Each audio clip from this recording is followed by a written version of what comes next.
O, Carol. Oh, Carol is correct! Nanay Bella, salamat po sa inyo. Okay, meron po kayong 4G, meron kayong Liberate, meron kayong My Marble sa Hibo. Oh, Carol is correct. Dalawa na lang po ang mga umibig ng ilang beses, si Aling Bukay at Nelda. Oh! Hello, Aling Bukay! Sa mikropono po. Mabuti naman po, nakarating ako dito na masaya. Hindi ko akalain na makakapasok ako dito sa tagal kong pangarap. Sayang nga na ang nanay ko umuwi kasi nagtanong siya kung saan daw ang Wawawi. Nakauwi na siya ng Iloilo. Sayang na hindi siya nakasama.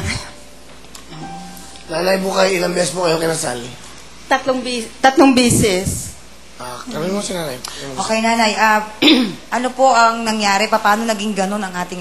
Hindi, kasi yung una kong asawa, parang accidentally lang nagkita kami, kasakay ko lang sa jeep. Ngayon, pag Kasakay. December yun galing ako dito. Tapos pagdating sa Iloilo, doon, kasabay ko siya, tapos nagtanong siya kung tapos pagkatapos ng New Year yun, namasyal. Tapos yun namanhika, parang siya sa parents ko, tapos sabi ng parents ko, nasa kanya, bahala siya kung kasi nasa edad naman. Ayun, kasi may ticket na ako, round trip, kaya parang January, tapos February 10, sinet yung kasal namin, February 10. 19, ano po ito? 1982. Okay. Sa Wisla. Unang asawa ko. Ngayon, Malaktawan ko na nanay para mabilis tayo. Yung pangatlong asawa niyo, sino kasama niyo ba? opo. Asan po Andiyan siya siya? ngayon. Wala, nasa Tagaytay siya. Tagaytay. Ano Kasi po ginagawa? caretaker siya doon sa lupa nga nabili ng amo niya. Hindi niya pwedeng iwanan. So, ilan po anak niyo ron? Wala kaming anak. Sa pangalawa ako nagkaroon ng anak. Ilan po anak niyo sa pangalawa? 4. Ngayon, so sa kanya okay lang ho na may anak kayo sa una? Opo, kasi bago kami nagsama, nag-usap kami kung mahal niya ako, tanggapin niya ang mga mahal ko. Okay naman sa kanya. Ano pong message sa inyong asawa ngayon? Ito po yung camera na Kung nanonood ka man dyan, dito ako, hindi ko akalain na makasali ako. Kaya salamat sa mga tulong mo sa mga anak ko na tinanggap mo rin at tinuring na mga tunay na anak. Alright, salamat Nanay Bukay. Okay. Ano po ang gagawin ni Nanay? Kakanta. Ano po ang kantahin nyo? Yung Ilonggo. Sige Ay, po. maganda. Okay, ito na Maunawaan po. nating lahat. Nanay Bukay! Yes!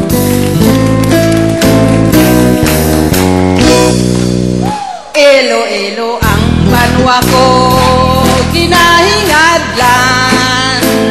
Matamis nga polong ang amon ginmatan. Dili ko ikaw bulagan, banwa kong nalulutan. Ikaw ang gintunaan sang kalipayan. Ilo-ilo ang banwa ko, ginahingadlan. Matamis nga polong ang amon ginmatan. Dili ko ikaw bulagan, banwa kong nalulutan. Ikaw ang gintunaan sang kalipayan. Thank you very much, Nanay Bukay. Nanay, bigyan mo 5,000 ka Nanay Bukay. Nanay Bukay, meron ka ng 5,000 pesos! Si Nanay Nelda, ikaw lang mag-interview. Wala maganda. Nanay Nelda! Bukod sa nakapula kayo ngayon, kumusta po? Mabuti po naman. Wow, beauty. I'm sure dahil beauty kayo, ilang beses kayo nakapag-asawa? 3. 3 rin. 3. Bonggang-bongga. Okay. Nagkaroon po ba kayo ng anak sa bawat mga naging asawa ninyo? Normally, may kalibin. Normal kayong nanganak. Normally po, may kalibin ako bago ako nakapag-kasal sa isang German. Uy, German. Japanese, British, German naman. Yung first husband nyo is German. German. First na pinakasalan ko, pero may kalibin akong Pilipino. Muna, bago ako kayo, tapos nagrelasyon kayo, pakasal ka sa German? Oo, kasi parang irresponsible siya. Iniwan ko sa kanya anak ko kasi pumunta ako ng Germany. Kasi nagtatrabaho ko sa sekretary ako doon sa mga handicraft. Boss ko yun. Lahat kami pumunta sa Germany. Tapos parang masama rin ang loob ko kasi pinayagan niya akong umalis. Para pakiramdam ko, hindi niya ako mahal. Para kasi siyempre ako lang nagtatrabaho. Yung kalibing ko, wala siya ng trabaho. Di, ang sama-sama na loob ko, ay matatapos kailangan nag-iiba na sa Germany yung ano, kailangan may visa na. Parang marriage for convenience yung boss ko, pinakasalan ako. Tapos nung sulat siya ng sulat, di yung umalis ako ngayon, bumalik ako ng Pilipinas. Binalikan ko siya. Tapos nag-file naman yun ng divorce in German, pinakasalan ko naman yung Pilipino ko. Kasi Binalikan niyo pa yung living niyo? Oo, pinakasalan ko. Kasi Kahit na first love ko responsable, yun. sabi niyo? Oo, mahal ko yun. First love ko yun. Hanggang ngayon, kayo pa rin. Nagtatawagan pa rin kami. Mahal ko pa rin siya. Kasi kapag asawa ulit ako, naghiwalay ulit kami kasi nga parang yung nagpakasal kami, parang sinasakta naman ako kasi naging selosa ako. Super selosa. Bakit kayo naging selosa? Masama yung selosa. Totoo. Sa totoo lang. Anong payo niyo sa mga selosa? Totoo lang. Kung ibabalik ko lang yung panahon, hindi ko sisirain ang buhay namin. Alam mo ba yan na nakakasira sa buhay ang pagsiselos? Totoo yan. Kasi ngayong matanda na ako, may edad na ako. Ngayon ko na-realize, kasi di ba nagpakasal ulit ako ngayon. Lahat ng masarap na buhay, nangyari sa akin, nakapaglibot na ako halos na buong mundo. Pero hindi ako naging masaya. Saan kayo masaya ngayon, Nanay Nelda? Ano nagpapasaya sa inyo? Yung mahal ko pa rin yung first love ko. Siya lang ang lalaking Pilipino na minahal ko. Nasa na? Tapos binalikan May asawa ko na siya? Oo. Binalikan ko siya, nagkaanak ako. Di bali yung panganay, bunso, isa ama. Ngayon po ba may asawa kayo? Hindi na ako nag-asawa kasi ang kontrabida naman, yung anak niya. Ayaw niya na ako mag-aasawa pa ulit, kahit sa papa niya.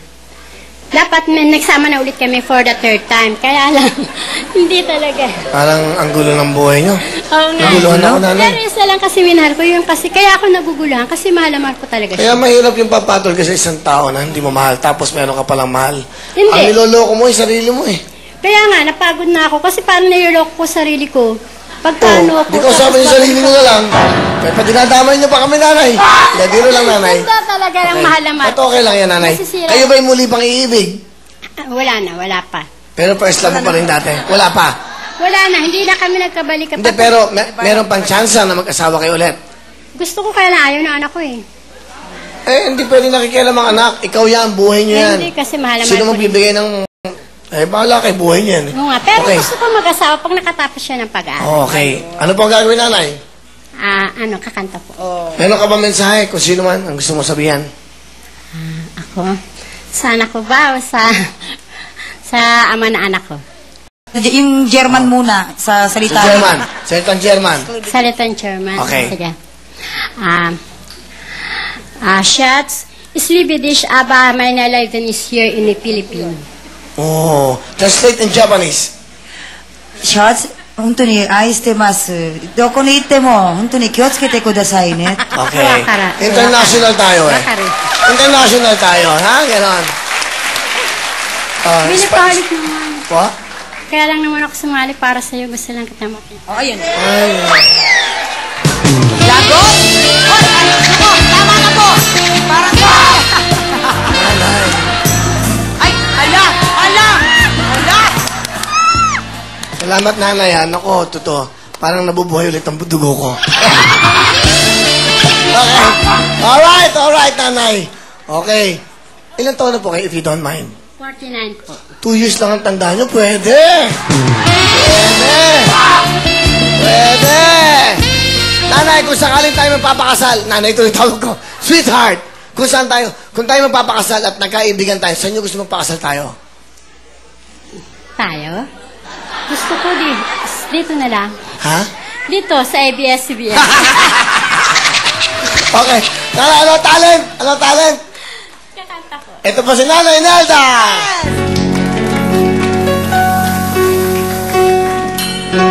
First I was afraid, I was petrified.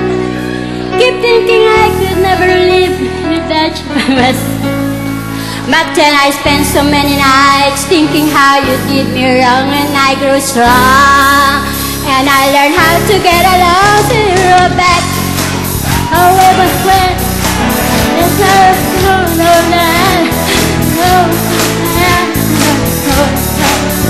my head is good. Heaven of my life and so heaven over me. Go now, go. Walk out the door.